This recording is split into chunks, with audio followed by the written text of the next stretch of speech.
So good morning, everyone, and welcome to Executive Insights by Mediacorp. This is a webinar, and today our topic is sustainability marketing. Are marketeers getting it all wrong? So we thank you for joining us today. My name is Chia from CNA, and I will be your host.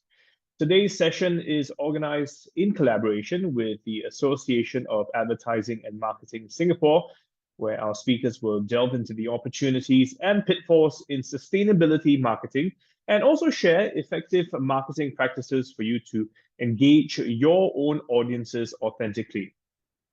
First, let me introduce our speakers. Today, we have three of them. We'll start with Samir Dixit. He is Global Head at Acorn Management Consulting. He's an experienced strategy and transformation expert with over 30 years in B2B, B2C, and D2C sectors. He's advised many top executives and governments on growth and brand strategies across Asia. And he's also worked at many different companies, Standard Chartered, LG, even Ogilvy and Publicis. We also have with us today Suzy Goulding. She is Head of Sustainability at Publicis Groupe and also the Asia lead for Salterbaxter. With over 20 years in strategic communications, 14 of which were in Asia, Suzy specializes in integrating profit with positive impact.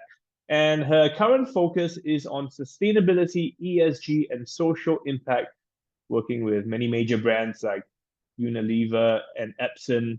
And at MSL and Publicis, she builds sustainability capacity, advises clients on sustainability, and drives corporate change. And last but not least, Dr. Mien. She is Head of Environmental Sustainability at Singtel. And she's got a PhD from NTU and began her career as a research scientist in sustainable product development. So she'd actually spent many years studying this. And today she leads the environmental initiatives for Singtel and works with business units there to integrate sustainability into their everyday operations. We'll be hearing from our three speakers in a short while, but first, I want to remind you that at any point, if you have any questions, please include them in the Q&A feature. We'll try and bring them in at the end of each session or at the end of all the speakers after they've shared. We will try to address as many of your questions as we can.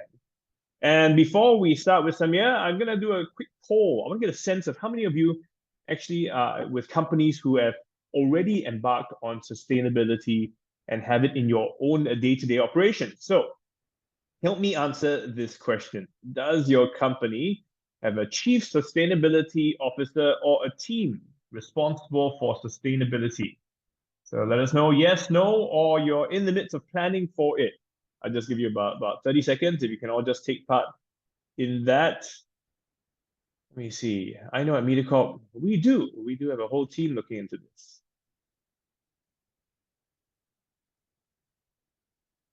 So if you're in the midst of planning for one, also let us know. I mean, it's often a journey that takes a while.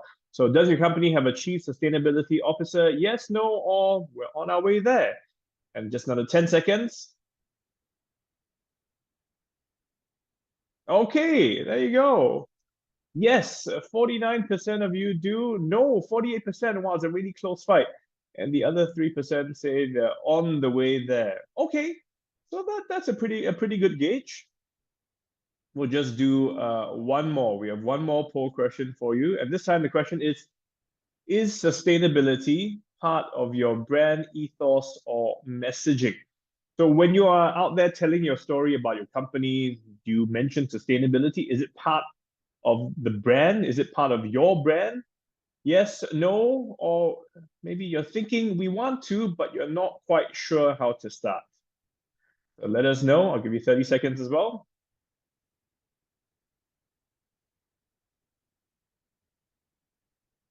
It can be a bit of a difficult journey, but if you want to include it in your brand, that's the first step, the fact that you're thinking about it. And when you have it there, does it always work? That's some of the stuff we're going to cover in today's session. So is it a part of your brand ethos? Yes, no, or we want to, but we're not quite sure how to start. And we close another 5 seconds, and let's see what the numbers are. Yes, 46%. No, 20%. And we want to, but are not quite sure, 34%. Okay, great. So we hope to address some of this today because that is very much what we're going to be covering today in terms of what you can do, how you can do it, why it works, and why it doesn't seem to work. I'm not going to talk anymore because I've been talking long enough. So let me introduce. You've already, our first speaker is going to be Samir. He's from Acorn Management Consulting. So I'm going to hand the time over to him. Samir.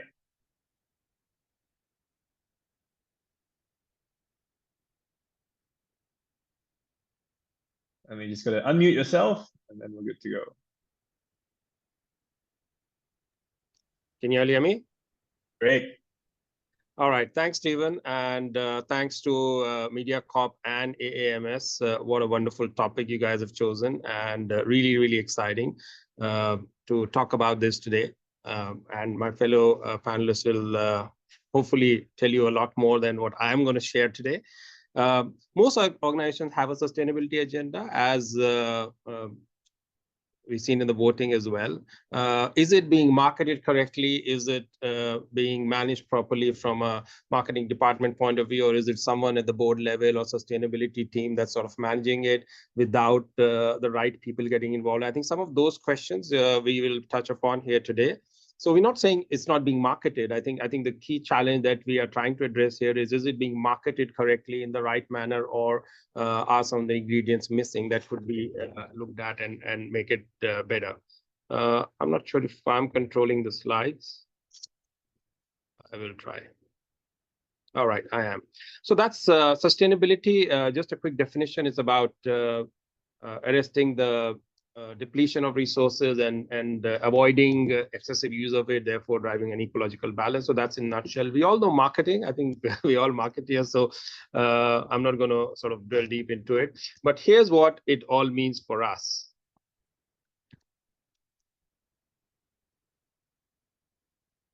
Sorry, I'm not sure if I can. Okay.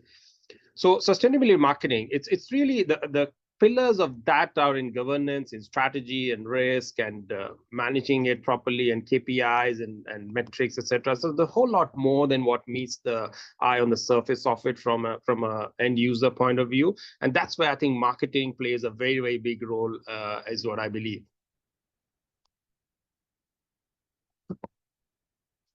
Do not, I usually say sorry, it's just skipping, my bad. All right. Sustainability is here to stay. And in fact, there are rise of chief sustainability officers around the world, including Singapore. That's the first country in the world to have appointed government has appointed a chief sustainability officer for Singapore. We see lots of reports, lots of rankings, etc. Around it. So it's not going anywhere. So the sooner we understand it better, the sooner we figure out how the marketing effectiveness of it can be increased, the better off I think the organization is going to be. It's all part of reporting. It's all part of compliance requirements by stock exchanges and several regulators and other stakeholders. So I think the challenge that comes in the way of marketing it effectively is that it is seen more from a risk point of view and compliance point of view rather than from a marketing point of view. And we'll touch on some of those aspects as well. Sustainability does not equal rankings, is what I always say. Stay away from the rankings. Don't think the rankings are the ones that are going to sort of get you there from a marketing point of view. They usually favor B2B. I've just chosen 3 lists here. And if you look at these lists, most of them are B2B brands, tech brands, service brands. There aren't very many FMCG brands here. So if you are an FMCG brand and you're using these, then you'll probably not be climbing the ladder soon. So rankings are not considered marketing of sustainability efforts. Here are some of the common pitfalls that I've outlined. There could be more. This is not the comprehensive list, but we are looking at some of the things that come in the way of marketing it effectively. Greenwashing, as we all know it, is a big challenge. Very superficial tactics, a lot of lack of consumer trust being generated, authenticity is missing, and I think the genuinity of the effort. So a lot of people are just sort of signing the checks and saying, all right, let's do this, or whatever the board likes, or whatever the other stakeholders prefer is being done instead of doing the right things there.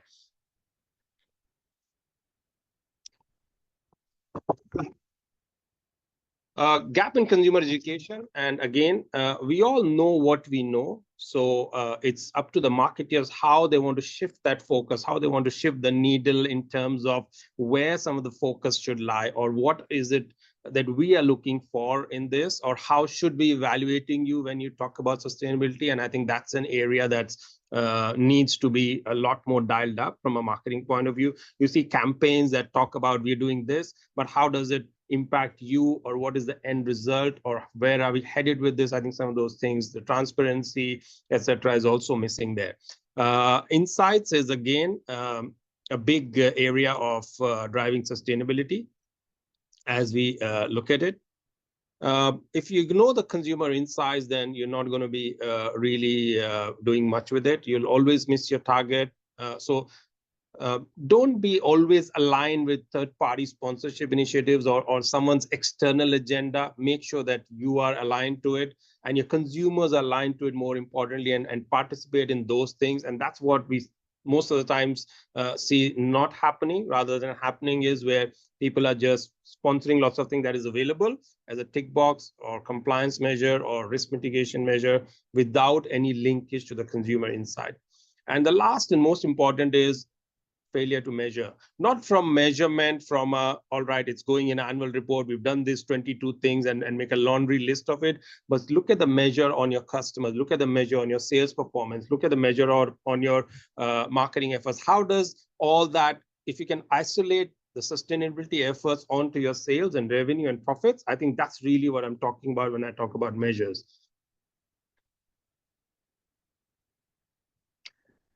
There's a lot of confusion that we have seen when we talk to the clients and boards and sustainability management, sustainability teams, etc. Is there's a confusion between ESG and sustainability. Yes, they are probably two sides of the same coin, but yet they're very different in their own ways.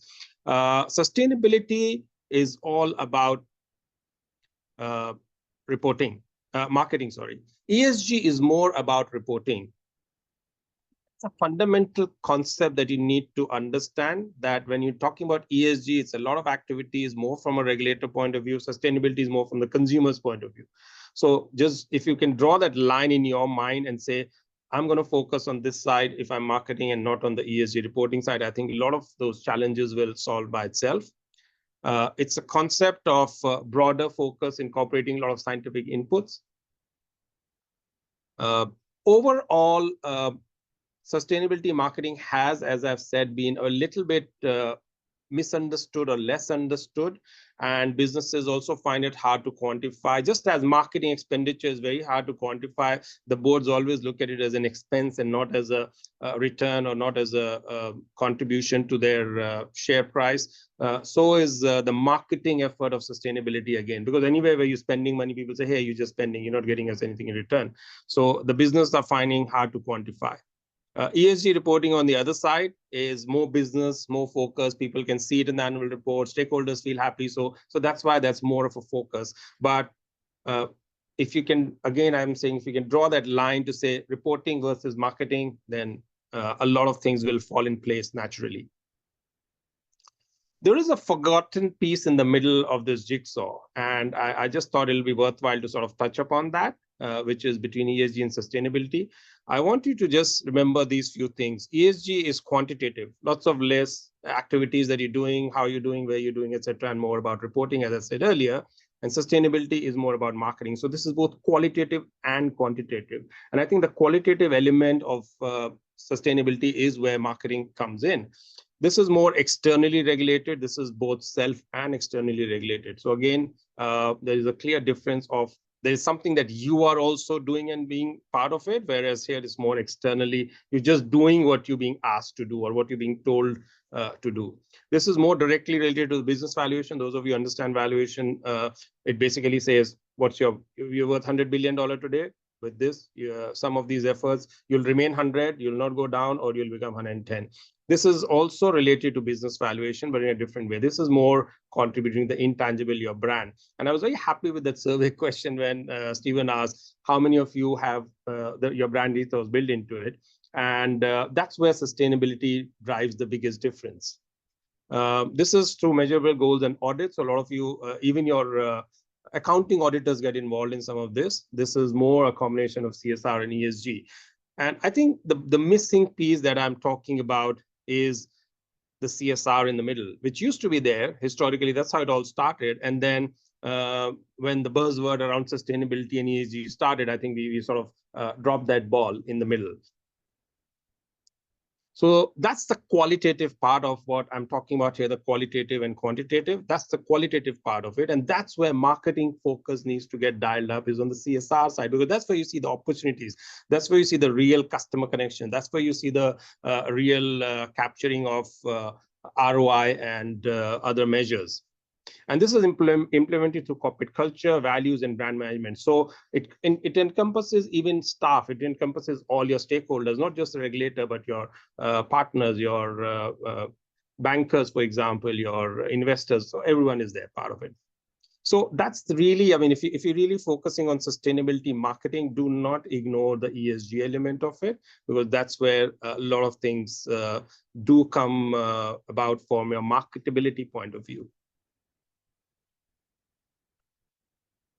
The last point there was you must measure it. So if you're doing something, you must measure it. And these are some of the analysis and research data that I'm sharing with you, which shows that it does have a very, very strong and disproportionately higher positive impact externally on your brand equity, whether you're measuring it from an activity point of view here, initiatives point of view, or you're measuring it from your the familiarity and consideration and trust and other brand equity parameters point of view. It does provide a lot of advantage. And 14, 15, 16% increase is something any marketer would want to give their right hand for.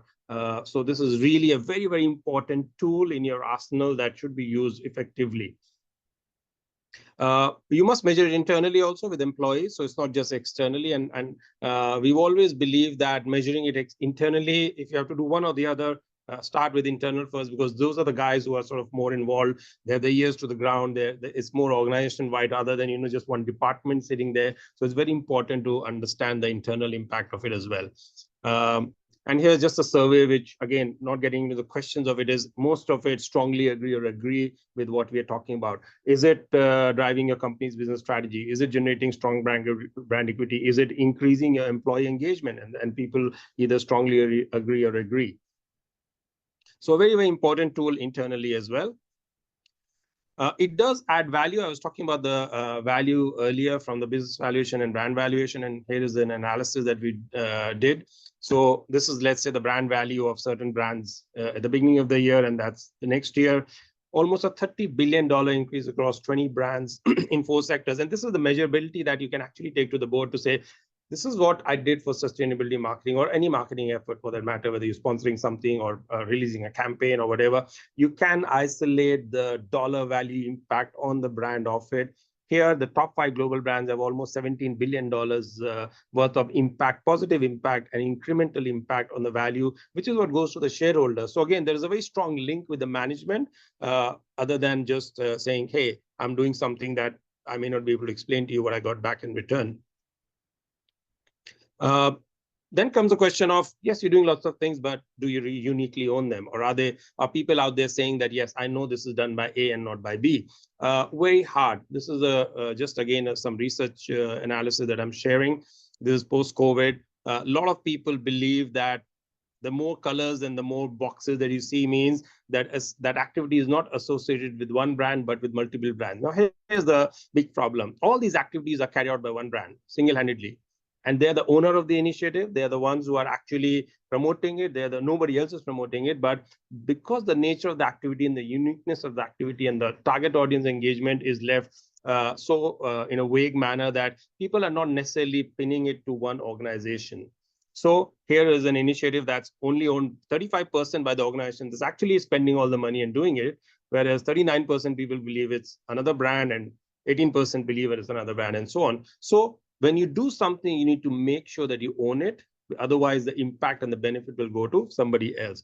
Society as a whole will benefit from that, but your brand will not.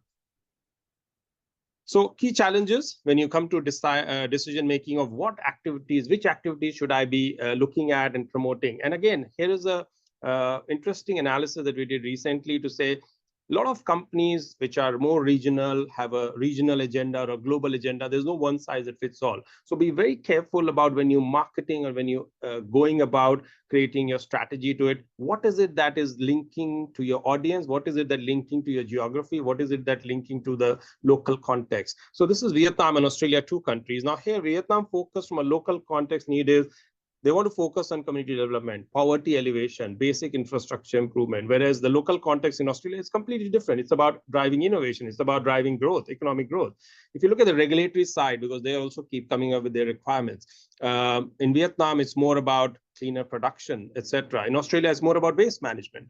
So there are 2 different, a lot of things that are quite on polar opposites. So when you're doing the marketing, do not just be driven by one central strategy coming from the HO, or if you're the HO, just make sure that you align to more regional and country requirements rather than just saying, hey, this is what we're all about. This is what we're going to do. Now everyone get down and do it, because that again comes in the way of marketing it effectively. Stakeholder expectation, resource availability. Again, Vietnam is more about local resources and capacity building. Australia could be more about driving advanced technologies or innovation capabilities, etc. So just keep these differences in mind when you're driving your strategy, marketing strategy for these. Sorry, we skipped one. This is just a framework that we use. And again, feel free to use it in whichever way you prefer to use it, or if there's any help needed, you can always write to us. So we're looking at the parameters and we're putting all your initiatives against them and saying which ones are actually fitting and delivering on these parameters and which ones are not. So these parameters need to be defined by organization. You do not do sustainability initiatives in a, oh, because everyone is doing it, let me also do it. That's not the way to do it. Yeah. Don't tick a box, don't sign a check, get your management to be aligned behind all this. Otherwise, they will be signing a lot of checks for the sake of charity and other things. And that's not what sustainability is. That's what definitely not what marketing is. This is just a strategic framework that we follow, and you can again use it very effectively in whatever you're doing. Always assess the base case, where you are today against everyone else, not just from a marketing point of view, but an overall as the agenda as a whole, your sustainability agenda, where you are aligned behind the influential factors, what's going to change, and always be future focused, not just 3 months, 6 months, but I would say 1 year, 3 year, 5 years. Activities, how are you going to activate some of those initiatives? How will you accelerate and how will you achieve your target KPIs at the end of the day? So that's really a good framework if anybody wants to follow that for your marketing initiatives and activities. And that focuses more on ROI and return generation and measurements and everything else. So that's about it. I'm going to so again, coming back, the full circle, sustainable marketing is about, it's about governance, it's about strategy, risk management, very importantly, KPI metrics, because if those are not there, a lot of efforts they go unmeasured. It's about communicating it effectively with your stakeholders and meeting your long and short-term goals in the process. Balance. Yeah, that's all from me. I hope. Okay. Yeah, great, Samir. Thanks. I mean, you've given a lot to think about. I know it's tough, but you guys are getting a crash course in sustainability marketing from our 3 speakers here today. Don't worry, this will go up later on, the whole video clip, so you will be able to come back and refresh your memory again. But many points there, and one of the key ones I think is about how do we measure returns, and how do we tell our bosses that we're going to make money at the end of it all? Well, Suzy's going to give us a bit of the PR spin on how we go about doing it and actually what is behind a successful sustainability marketing campaign. Suzy, over to you. Thanks, Stephen. PR spin, outrageous. Okay. Hi, guys. So happy to be here today and so pleased that so many of you could join us. I love talking about this topic. So without further ado, let's kick off. Today, what I'm going to talk you through is some considerations for you to think of when you're planning a marketing campaign. And then I'm also going to share a couple of case studies, which hopefully you'll find inspirational. Okay, so my first point to make is really consider your audience. Sustainability is such a big topic and it's still often misunderstood or misinterpreted. So it's important that your campaigns are tailored to people that probably don't know very much about this topic or maybe only know a couple of things. So make sure that you avoid jargon and keep the messages simple and concise. and make it relatable to your audience. You know, sustainability is a huge topic, and sometimes the issues can feel too big and complex for us as individuals to really engage with. So give some thought, for example, if you're communicating a campaign around climate change, how will climate change affect a person, the way they work or the way they live? Also, consider the relationship between your brand and the target audience when thinking about how best to communicate. Segmenting target audience is really important with sustainability messaging because not every audience will be interested in the same thing. So, for example, a consumer will probably want to hear about the products and services that they're buying from a company and that they're a more sustainable choice. But if you're talking to investors, they're going to want to know how sustainability actions are going to have a positive commercial benefit on a company and how they're going to affect the bottom line. Now, this is really important. Only claim what you can back up with robust data. Otherwise, you're going to leave yourself wide open to claims of greenwashing. And we've all heard a lot about greenwashing in the marketing industry. But just in a nutshell, what it is it's any sustainability claim which is misleading, disinformation, or simply not true. And there are wide-ranging repercussions of greenwashing. At a company level, we can expect to see a negative impact on levels of trust, and that's both within and outside of the company, reputation, and possibly legal ramifications. But we also have to consider the more macro repercussions of greenwashing, and that's the negative effect on how the public views sustainability. It can slow down sustainability efforts drastically and make it more difficult for consumers to understand the impacts of their purchasing decisions as they struggle to differentiate between valid and invalid claims. And we're also seeing that more consumers are becoming savvy at spotting and reporting greenwashing. Here in Singapore, in recent times, we've seen a utilities company and an air conditioning company pulled up by members of the public with complaints to the Advertising Standards Authority for putting out misleading information and misleading claims. Now, I'm an optimist, and I believe that most greenwashing cases are not intentional. I think quite often it's a result of a lack of communications between a brand's sustainability and marketing teams, or often because of a lack of sustainability knowledge between agency and client. Whatever side of the fence you sit on as a marketer, the onus is on all of us to ensure that there's no inadvertent greenwashing because of the risks which I've just pointed out. And the only way to ensure that this doesn't happen is to educate ourselves. And if you're on the agency side, also ask lots of questions of the client and their sustainability commitments. As with a lot of corporate change, a reduction in greenwashing is primarily being driven by legislation. And if you're working on multi-market campaigns, you need to be aware of this. So, for example, the proposed EU Greenwashing Directive is set to take full effect from early 2026 and will apply to a wide range of businesses across various sectors selling products or services in the EU. So you don't need to be based in the EU. If you're selling in the EU, these conditions will apply to you. And in APAC, what we're seeing is that there are many proposed directives aimed at reducing greenwashing being introduced or out into the industry for comment and feedback, particularly from market-specific advertising trade bodies. So we're seeing this, for example, in India and Australia. Here in Singapore, we have the Advertising Standards Authority, and while they don't have specific mandates around greenwashing, their mandate around potentially misleading consumers does also cover greenwashing. Now, there are lots of ways that you can make your campaign and marketing production process more sustainable. And I saw in the Q&A, we had a question from someone asking about digital marketing and how do we make that more sustainable? So hopefully this will help to answer that question. So first, if we look at advertising production, there are lots of ways that we can reduce our emissions and impact on the environment across the 3 Rs, reduce, reuse, and recycle. So it's really small changes like eliminating single-use plastics, streamlining schedules, so you haven't got a lot of people traveling to a venue to do a shoot, and also think about how they're going to get to that shoot and where you're shooting geographically. And look to repurpose or rent props and wardrobe and sets rather than recreating new all of the time. Similarly, there are many ways that we can reduce emissions from media planning, buying, and engagement. The most important step to take first is to be able to measure the impact of campaigns so we can look to make sustainable changes to future campaigns. Because did you know, for example, that a single ad campaign can generate up to 70 tons of CO2 equivalent emissions? That's the equivalent of the amount of emissions produced by 7 people over 1 year, or refueling your car over 3,000 times. So the impact of our industry on the environment is definitely significant. Luckily, there are now a lot of industry-specific carbon calculator tools available that can help you measure and track emissions, providing you with the data that you need to then be able to make more sustainable choices.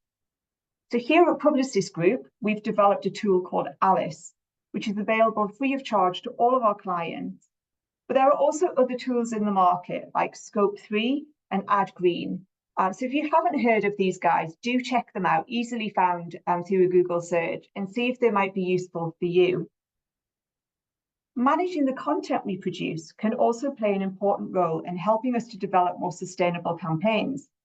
Small changes like reducing file size or format can also make a big difference. And finally, experiment.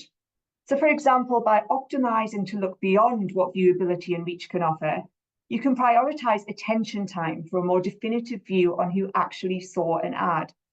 And a recent study by Scope 3 found that by removing advertising from domains where attention time is below 0.5 seconds, meant total emissions fell on average by 63%, while the average attention time per impression actually grew by nearly 40%.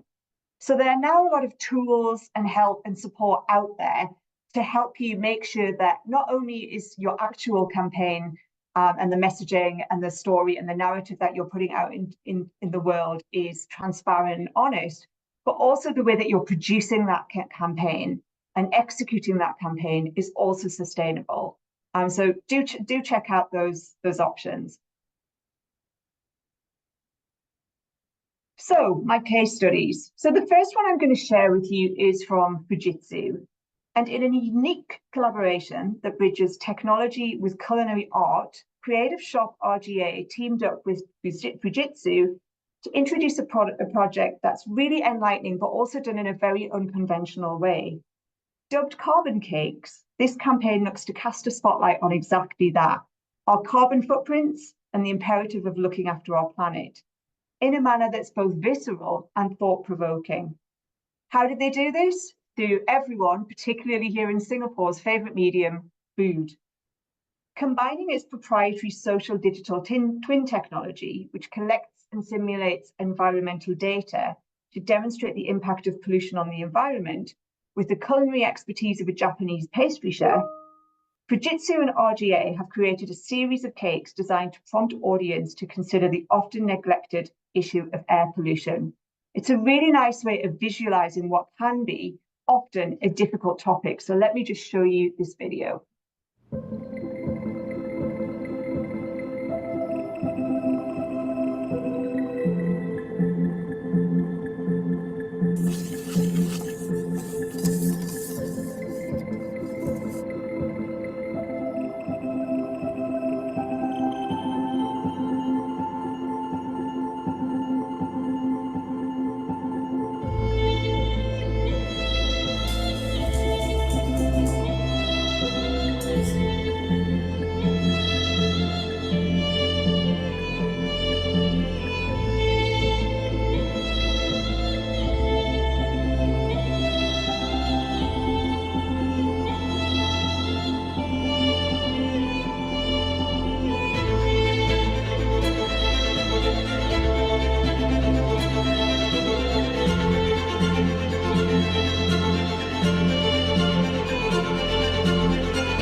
So my second case study is from Singtel. So I'm very happy that Mien is here on the panel today, because I do think Singtel is a real leader in sustainability.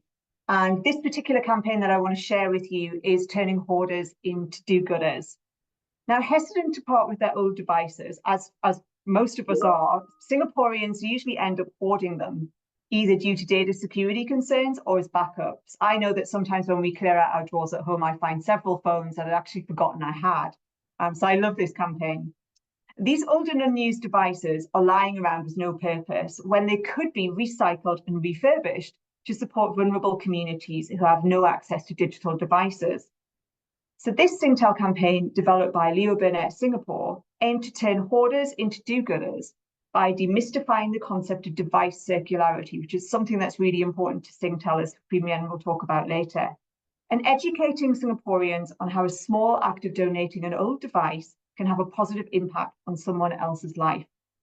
So Singtel and Leo Burnett partnered with NGO Engineering Good and humanized the complex concept of device circularity. Again, this is about simplifying a sustainability topic that can be difficult to get your head around and making it very personalized. And as old devices got refurbished and given to vulnerable communities, they created a volume of social content that showcased the refurbishment process, the real stories of the beneficiaries, and the efforts and leaders and volunteers of engineering for good. And as you can see here from some of the stats, it was really successful. So, over 200% more on their Christmas donations above the monthly average. And this was also an award-winning campaign within the advertising industry.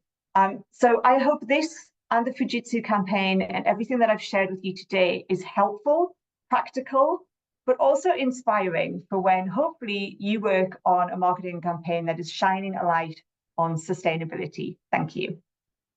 Thank you so much, Suzy, for sharing that. And yes, I mean, I think it's a nice, a nice perspective to look at things from a different point of view. I love the idea of how, even when we go online, we got to think that doesn't mean that because we're online, we're green already. And you did address that question about how by just reducing paper, does that make an impact? And reminding us that actually even choosing the file size you send out can have an impact on the environment as well. So once again, there are some questions coming in. We will try to address that after our next speaker, so you can send them through.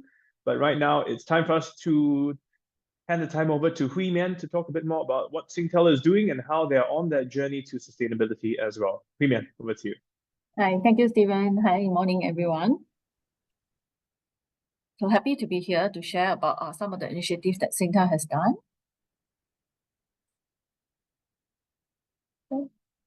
Slide is.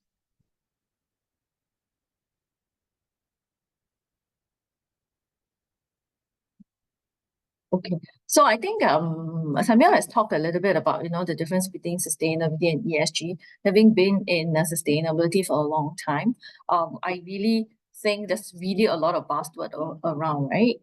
So what's actually this alphabet soup? I think in Singtel we've gone on with the full-fledged definition of sustainability that looks at really development that meet the needs of a present without compromising the ability of future generation to meet their own needs, right? But at the same time, we've also taken reference from the UNEP definition that also take care of the social part, improve human well-being and social equity. I personally like to summarize it in a word that sustainability refers to bringing about social progress. Let's not forget that in everything we do, it's all about bringing better life for people. And but at the same time, we want to do it in a way that it's you minimize the environmental impact, and most importantly, at a feasible cost.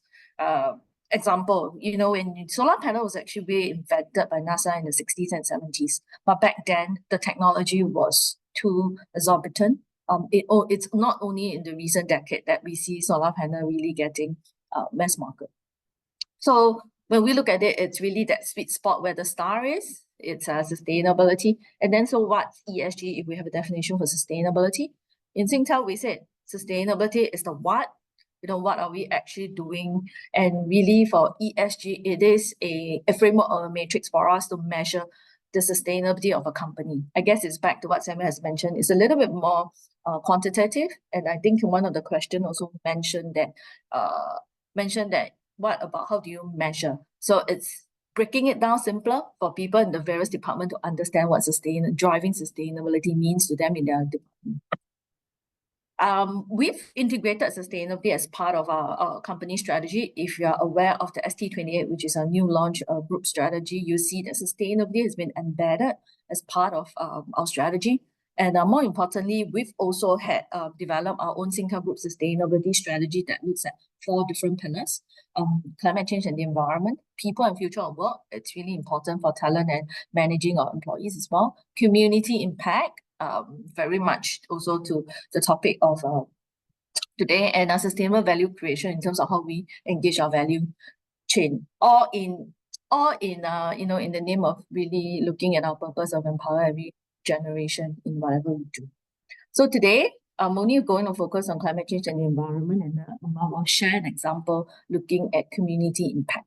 So earlier this year, we have launched our environmental strategy that we call the 4D environmental strategy. Essentially, we're looking to defense, decarbonize, dematerialize, and deliver. So what do we mean by that? Defend, it's really about future-proofing our assets. I think what most importantly, as a connectivity provider, we need to make sure that we can defend all our assets and our network so that you get reliable network, definitely. And as we all read about all the climate impact, especially in Australia where we have Optus, you read about all the disasters in having a natural disaster in Australia.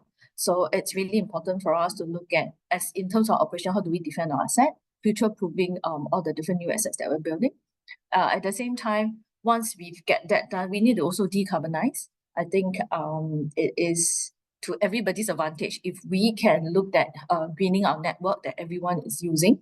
So that helps to bring about greener services to all our customers. And the third pillar approach that we looked at is really dematerialize. I think in the space that we operate in, obviously a lot of devices. And let's just be really honest about it. None of us, including myself, would say that I'm not going to buy a new laptop if I need to buy a new laptop, right? So the whole idea is really how do we look at reducing and bring about encouraging electronic waste recycling, which is what Suzy has talked about. We hope that through some of the initiatives that we do, we bring back, we give devices a second life, or a second life, whether it's a reusing or we send it for recycling so that the material can be reused in the new devices. So today, let me just focus a little bit on dematerialize. I can go on this for the whole day, but I'm just going to focus on the dematerialize. Hello? So in our dematerialization, when we look at it, obviously the term means to use less physical resources to achieve the purpose that we want to. One important aspect or work stream that we look at is really advocating for collective action. And here we're talking about 2 different things, 2 different aspects. First is really customer offering. How can we, through the different offers that we provide to the customer, help customer to use less material? So few things, right? Like trade-in. We've been doing trade-in for a long time, but in the recent year, we've actually stepped up our trade-in offer in terms of like making it more visible, encouraging our customer when they need a new, for example, we during a new iPhone launch or a new Galaxy launch, what do?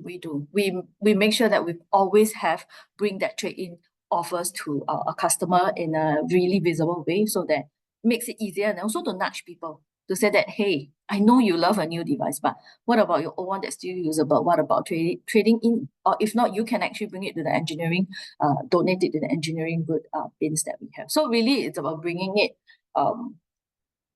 to the customer as part of this is what you can do if you really need a new device.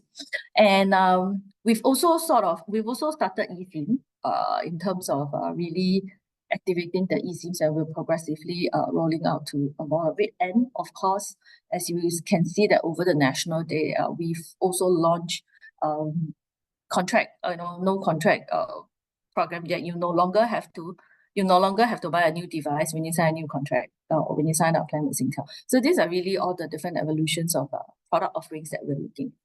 Now, the second aspect that we focus on is really customer and employee campaign.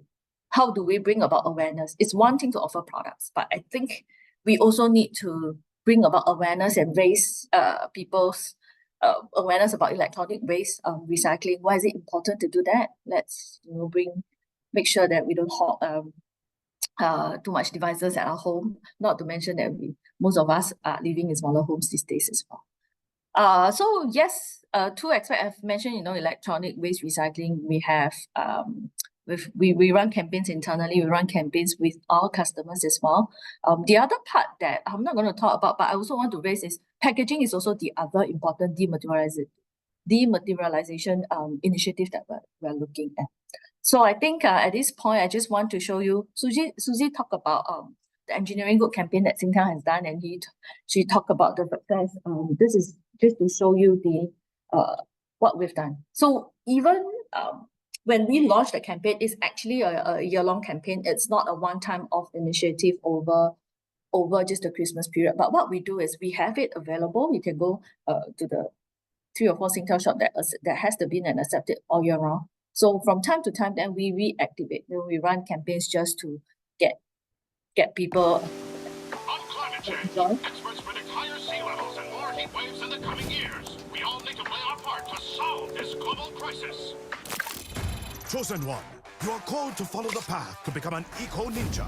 Your mission will be challenging, but you will not be alone. Prepare to join forces with the Teenage Mutant Ninja Turtles. The mission, to reduce techno-trash. Used electronic devices like handphones, tablets, and laptops are your main targets. Failure will result in the rise of techno-trash with over 120 billion kilograms by 2050. That's the equivalent of 120 billion large pizzas that cannot be eaten. Will you fight side by side with the turtles, become an eco-ninja, and save the city from techno-trash? Yeah! Mission Go Green with the turtles is a go! Stay tuned for your next mission briefing. This message is powered by Singtel and Nickelodeon, home of the Teenage Mutant Ninja Turtles. Yeah. All right. So I think those are the ways of engaging from a campaign perspective, and I think from on-to-on customer engagement, we've also dedicated a website on the Singtel website to really talk about sustainable living. That's really a lot more consumer focused, not talking about what Singtel does, but really about what we've done that will benefit a customer or what a customer can do. And from time to time, we also do customer campaign. Like last year during Earth Hour, we ran a campaign called Let Your Devices Sleep While You Sleep. We all know that when we are sleeping, we don't actually use the phone. How do we power down some of the devices that we have? So we gave out a timer plug, encouraging everybody to have the practice of probably doing timer. Sometimes we forget to turn off the plug, right? It's not, especially at the main switch. So it's good that if we have a timer, it can help you to control your power and electrical usage. And then it's Suzy mentioned about, in the whole process of operations, how do you then also bring about the sustainability? Really, I think, and when we were thinking about moving the Singtel shop from Com Center over to 313, we made a decision to say that we're going to make that our sustainable store, or the most sustainable store that we've ever built. So we really look into every aspect. As a lead BCA Gold Mark Platinum certified store, and then we look at every aspect, not just the built up, right, in terms of the furniture, like upcycled upholstery, or really timber flooring, but really down to like the uniform, and also the bag that our staff carry. They're all from upcycled material, as well as not forgetting community engagement and engaging our customer in terms of having vertical farming and e-waste recycling. Well, I mean, I also have to say, well, these are not big impact per se, but where we really believe is that awareness and also keeping it top of mind for people, to remind people what's important. Yeah. And then I'm just going to share 2 campaigns with you. One, I have thought for a while to decide what campaign to share. And this is definitely something I thought when we talk about the paperless campaign. It's simple, a lot of us say, oh, it's just saving papers. But what we realized is it is a campaign that we ran for the past decade. We've done multiple campaigns over the year just for a simple act to get our consumer a call to action. We started, you can see that as far as 2012, we actually already started converting our staff, our consumers to e-build. And then, of course, on the left, this is a more recent campaign that talks about what's the benefit of it. And one of the things that we often fail to do in the earlier days was to sort of review the impact, right? But, you know, when we really look at quantifying the impact itself, we were actually quite surprised by the amount of impact that we've done. So today, over 80% of our customers on e-bill, we still have we will continue to convert the rest. But already the monthly saving, it's about 2 million paper, and it's 124 trees that we're saving per month. Not forgetting the electricity used that goes into printing and etc. So really, while we sometimes focus on a lot of campaign, we focus on one aspect. It's really just to make that communication simpler. But behind, there are also other things that internally we do sort of look at and evaluate before we talk about getting off the campaign. And then just 2 more slides, and then I think we can get to the panel. As I mentioned about, I will share one campaign on community impact framework. I think beyond environment, one of sustainability pillar was to look at community impact, to look at it. So digital enablement, it's one of our key focus when it comes to our social sustainability. So just going to share with you this one. Okay, so we've started in 2019, we've started this Donate Your Data campaign in Optus in Australia, where a customer can go onto their Optus app and really look at if you have access data for the month, you actually can donate it to a bank, like a data bank.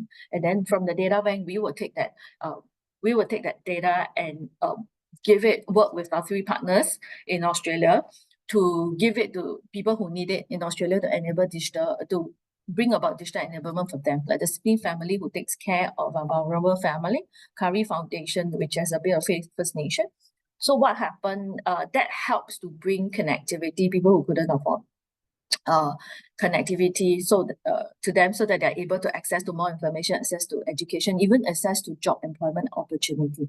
So that's really that digital enablement, the uplifting of society that we're talking about. And recently, when we did a survey with the Smith family, they will say they have reported that 95% of people were very happy with the scheme.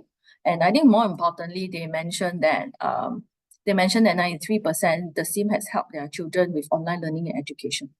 So I think that's quite a powerful campaign, and we've been doing it since 2019. Every year, campaign continues, and since then, I think about 45,000 Australians has been supported, with about 55 million of gigabyte that has been donated. Obviously, they also award meaning. So I think, lastly, just let me conclude sort of the Singtel experience. First, I think it's important to get engaged with stakeholders.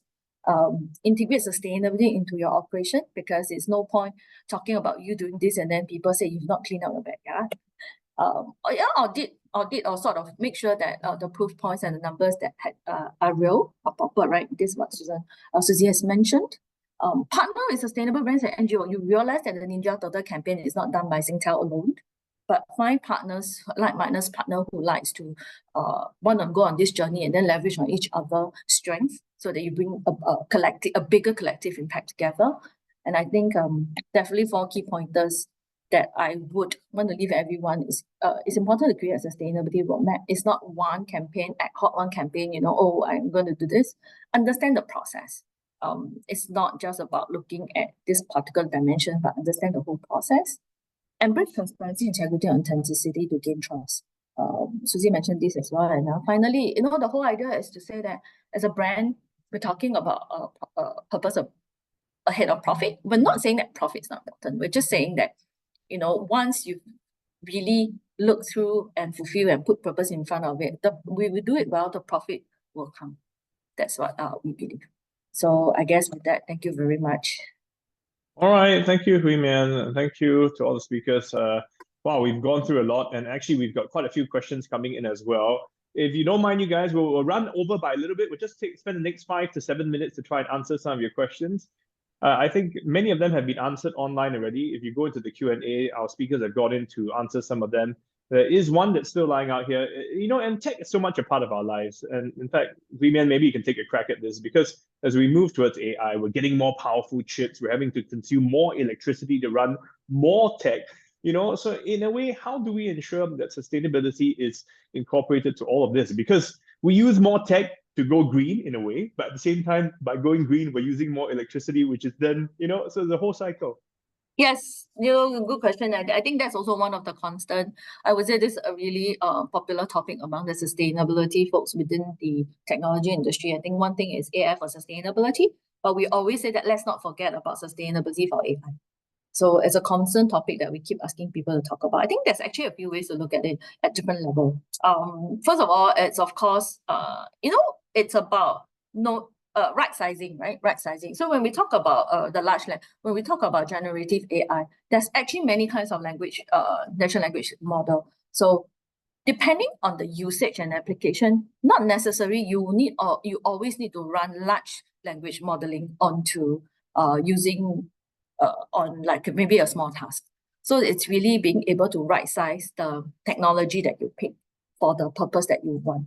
There are always many needs when it comes to generative AI. It's very powerful, right? You can do forecasting, you can do answer simple question, you can generate image and everything else. But the important thing is, as a provider, you need to right size whether or not, do I really need to use the large language modeling, which will take a lot of resources to run? Or can I go with the medium size one, or even the smaller size one? So I think that's really one. The other one area is really one of the things that is behind the scene within the software tech. It's being coding. So how you code, how you make that different layers, how you code, the time of processing, they all matters when it comes to energy efficiency. So how do you do what we call efficient coding? So at the coding level, you can already start doing that. And then next, you layer on the application level. And finally, when it comes to really the chip itself, a lot of the chip makers are actually racing to make more efficient chip to do that. Then when you go up to the even bigger level, like the racks and even the data center, then it's about, do you then look at sufficient cooling technology, or the more efficient cooling technology at liquid cooling versus the traditional cooling? Are you going to run your data center at 22 degrees, or you can actually run it at 26 or 27 degrees? So these are all the efforts that behind the scene the technologies is putting in. And finally, we all know we still need electricity. It's how do we look at sourcing for renewable energy, which of course in Singapore we're quite challenged, but I think we do our best in where we can. Yeah, we're trying and we're getting there, but it's a good idea. I mean, as you right sizing is very important. So don't buy the super powerful computer just to do a very simple task, even though the computer company is trying to sell you the super powerful computer. And I like that idea of also earlier you mentioned how we can switch off our, the TV on standby mode overnight when no one's using it. Actually, you save a few bucks as well. Yes, so 10%. There are many little things we can do. There was one other question asking a lot about how do we get the culture there. Maybe Suzy and Samir can come in on this, because sometimes corporates, it may not be a top-down approach. The bosses may not agree with it, or the staff may not agree with it. They say, oh, it's going to be more troublesome, more work for me to go green this way. How important is it to have everyone buy into the idea? Should I sometimes just force the change and hope that after doing it for a while, they realize, oh, actually, this has some good? Which should come first? Maybe Suzy, you want to jump in first? Sure. I think it's really important to get C-suite level buy-in, because without that buy-in, to be honest, it's going to be very difficult to make anything happen and to get commitments in place and to see progress. So you really need to get that. And, when you're communicating with internal audiences, it's exactly the same as when you're communicating with external audiences, from the point of, you need to understand what they care about, and you need to be able to answer the what's in it for me question. So a C-suite, a leadership team is going to want to know, how might this affect my company's reputation? How is it going to affect my bottom line? What sort of levels of investment am I going to have to put in? Because quite often sustainable change, you might need an upfront investment, and sometimes you're not going to see a return on that investment for a little while. So, it's really meeting people where they are. And then if you've got that leadership buy-in, getting the rest of the buy-in of the company is much easier. It's not easy, but it's easier. You know, and the same rule applies whether you're talking to C-suite or you're talking to, you know, an employee at any level of seniority. It's what do they care about? So employees might want to know, what will this mean for my job? Can I get involved, and how might that be reflected in, you know, remuneration, or, you know, are there other perks that I can have? You know, as humans, we're very selfish. We want to know, like, how is this going to affect me? So we have to be able to answer those questions. And as professional communicators, we should be good at doing that. But yeah, you need to make sure that you've got buy-in at every level of the company. Otherwise, you can have an amazing sustainability strategy, but you're not going to actually have anything happening. It's like having a great idea, but if nobody wants to use it, then it's just a great idea. Samir, what do you think? Exactly. I think, as Suzy is rightly saying, you know, for someone to follow it, you've got to have a strategy first. But that I think a lot of corporates have. My experience dealing with people in the organization, and I dealt with 48,000 people in Standard Chartered because I was managing the brand globally, and it was extremely difficult to align everyone behind a common agenda. My three key learnings from there are identify what's in it for me. So WIIFM. I think that's what everyone loves to listen to, other than all the other FM channels that we all listen to while driving. And that is very different. How HR would be able to deliver or comprehend is very different from how tech team will be able to do it, versus very different from some other department. So ensure that you have a department-wise strategy for each one of them, percolating down from the top strategy. If you don't do that, you don't have a hope in hell in succeeding there. Second thing is, make sure that you're giving measurable KPIs to the teams and individuals who are heading those teams. Otherwise, again, you don't have a hope in hell. And the third and most important thing that I've learned is, if you want to drive something seriously and with rigor, create a policy. Do not have guidelines. Guidelines are just guidelines. Nobody cares about following them. When you have a policy, it becomes a mandate for every staff to follow. Otherwise, you might be sacked, for example. So have a policy which is well-crafted policy, measure it, put measurable KPIs in individuals, JDs if you have to get down to that level, and just make sure that it is by stakeholder and not just one umbrella strategy. Okay, thanks so much. I like that. I like the idea of hit them where it hurts. Because in a way, same thing, we're saying we encourage you to bring your own bags, versus now you have to pay for the plastic bag in the supermarket, and you know, we're all cheapskates. So anytime we can save money, you know, that works for us. We do have to yeah, Mien. Sorry, yeah, I mean, I think I just wanted to add on to the point, fantastic answer. But one of the things in my own experience really is being able to allow them to understand you, and demonstrate that you understand them. Most of the time, they are not doing it or resisting it because they don't want to, but most of the time because they think that it's against their own priority, or it's competing. So once you really sit down and sort of iron out and say, I understand your challenge. I know you need to do this. See, let's try and see if we could. Let's try it out and see. And then once your very first little success, it builds small wins, and then it starts to build onto a bigger campaign. Singtel didn't reach where we are in a year, right? We've been doing this, and actually internally trying to educate our management in the last few years, or in fact in the last decade. We started sustainability reporting in 2011. No, it's true. That is a big point, because like you know, you can give a policy and force it down, but people will struggle to do with it, versus they understand the big picture and the long-term goal, and then say, yeah, it makes sense, and then they agree to doing it.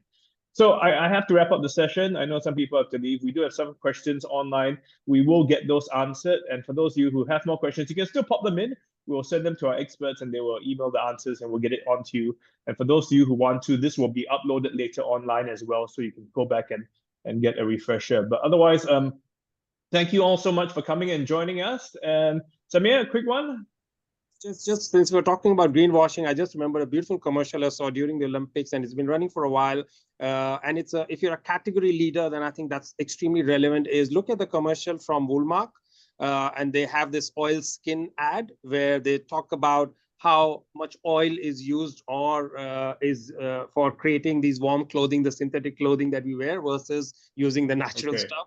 Absolutely brilliant. Absolutely brilliant. All right, thanks for that. Sorry, I know Suzy's getting kicked out of her room, so she has to has to leave. But thank you all for joining us. Leave us some feedback. Look out for an upcoming Women in Business, the webinar that's coming soon in mid-October. But otherwise, thank you all for joining us. And to our speakers, thank you for joining us as well. This is on behalf of Mediacorp. Thank I'm going to say you. bye for now. Thanks, guys. Thanks, Bye. everyone. Thanks, everyone. Thanks. Thanks, everyone.